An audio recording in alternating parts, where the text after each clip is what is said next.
Hello बच्चों, स्वागत है आपका अपने YouTube channel Shri Shyam coaching classes में। आज मैं आप लोगों के लिए साइंस के कुछ इम्पोर्टेंट क्वेश्चन लेके आया हूँ जो कि आपके एग्ज़ाम के लिए बहुत ही यूज़फुल हो सकते हैं, क्योंकि ये बहुत ही इम्पोर्टेंट क्वेश्चन है जो प्रत्येक एग्ज़ाम में पूछे ही जाते हैं। सबसे पहले आपको होली की बहुत बहुत शुभकामनाएं। आशा करते हैं आपकी होली बहुत अच्छे से मनेगी और होली मनाने के साथ साथ आप अपनी तैयारी पर भी ध्यान रखें। तो चलिए आज अपन साइंस के कुछ इम्पोर्टेंट क्वेश्चन करते हैं और इन क्वेश्चनों को आप अपनी कॉपी में नोट डाउन कर लें, जिससे कि आप इनका रिवाइज बार बार करते रहें। चलिए देखते हैं। सबसे पहला क्वेश्चन है, पारसेक किसकी इकाई है? तो पारसेक एक यूनिट होती है जो किसकी इकाई होती है?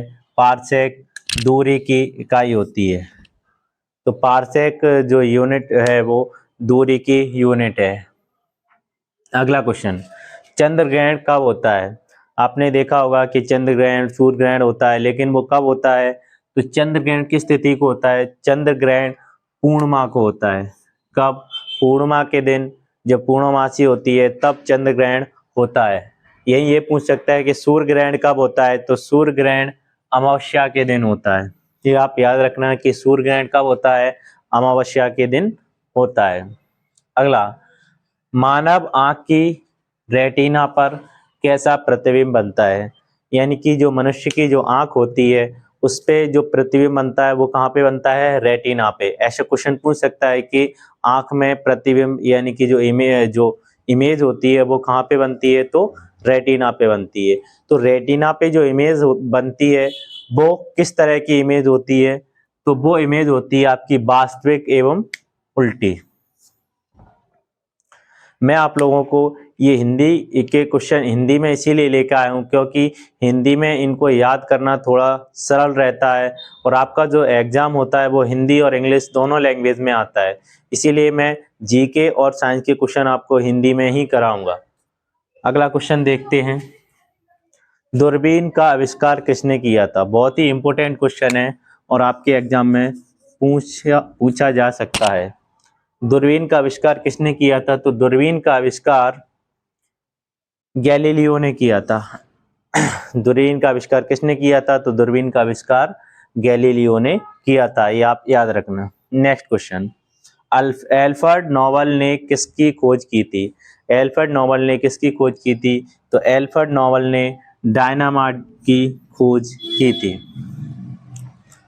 टेलीफोन की खोज किसने की थी? ग्राहम बेल ने की थी, ये याद रखना। और हवाई जहाज की जो खोज की थी वो राइट ब्रदर्स ने की थी। नेक्स्ट क्वेश्चन, एक एक बैरल में कितने लीटर होता है? जो बड़े बड़े टैंक होते हैं उनको बैरल में नापा जाता है। तो एक बैरल में कितने लीटर होता है? एक बैरल में 159 लीटर होते हैं। फेदोमीटर द्वारा मापा जाता है। फेदोमीटर द्वारा क्या मापा जाता है? फेदोमीटर द्वारा समुद्र की गहराई मापी जाती है। याद रखना। ते हैं आज का 8वां क्वेश्चन,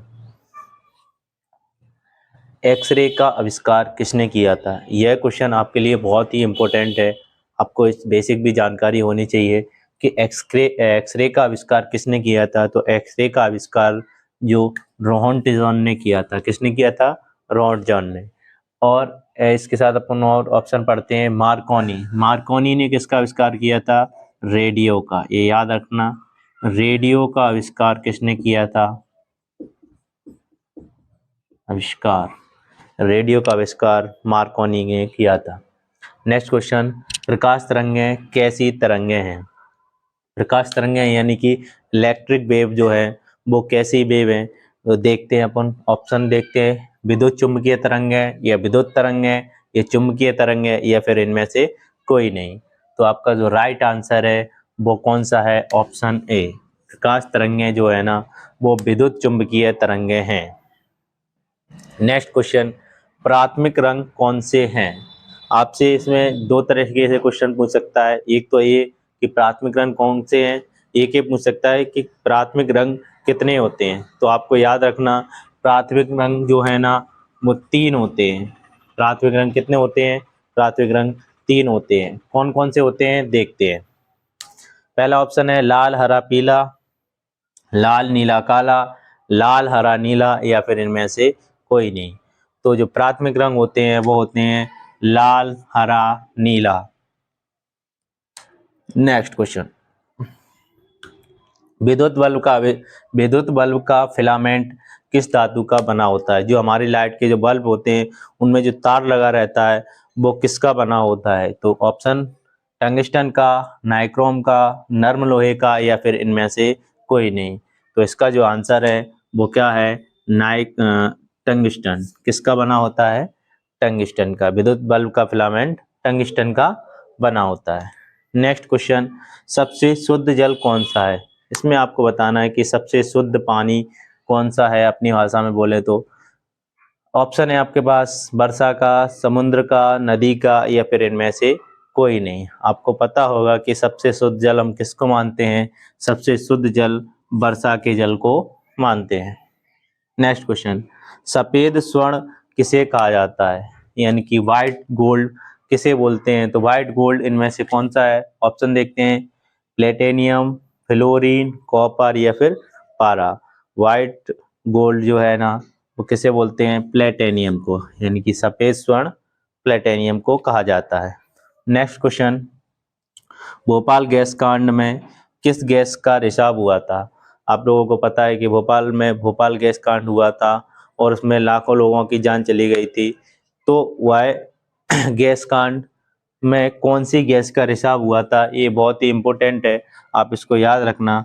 उसमें जो गैस का रिसाव हुआ था, ऑप्शन है आपके पास मिथाइल आइसोसाइनाइड, अमोनिया, फ्लोरीन, या इनमें से कोई नहीं। तो आपका आंसर है ए, मिथाइल आइसोसाइनाइड। यह एक जहरीली गैस है, याद रखना। नेक्स्ट क्वेश्चन है आपके पास, विटामिन की खोज किसने की थी?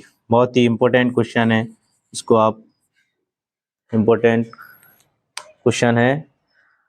आपके पास ऑप्शन है अरस्तु, फंक, रॉबर्ट ब्राउन, इनमें से कोई नहीं। तो विटामिन की जो खोज की थी वो किसने की थी?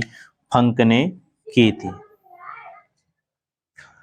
तो आज मैं आप लोगों के सामने साइंस के 15 इम्पोर्टेंट क्वेश्चन लेके आया था, जो कि आपने समझे और एक एक करके उनको सॉल्व किया। इन क्वेश्चनों को आप अपनी कॉपी में नोट डाउन कर लें और इन क्वेश्चनों को बार बार रिवीजन करते रहें, जिससे कि आपको ये अच्छे से याद हो जाए। आप विश्वास नहीं मानोगे कि मेरे जो वीडियो आपको मिल रहे हैं उसमें से बहुत सारे क्वेश्चन आपको एग्जाम में मिलने वाले हैं। इसीलिए आप चैनल को सब्सक्राइब कर लें और बेल आइकन को भी दबा लें, जिससे मैं जो भी वीडियो डालूं आपके पास नोटिफिकेशन पहुंचता रहे। वीडियो को ज़्यादा से ज़्यादा शेयर करें, जिससे आपके साथ साथ आपके दोस्तों को भी इन वीडियो का लाभ मिल सके। क्योंकि होता क्या है, कुछ बच्चे ऐसे होते हैं जो कोचिंग नहीं लगा पाते हैं, लेकिन वह चाहते हैं कि उनका भी सिलेक्शन एक्सीलेंस में हो।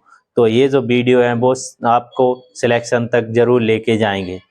तो आप इन वीडियो को ज़्यादा से ज़्यादा शेयर करें और अपने दोस्तों को भी इस मंथन सीरीज के बारे में बताएं, जिससे उनको भी इसका लाभ मिल सके। Thank you.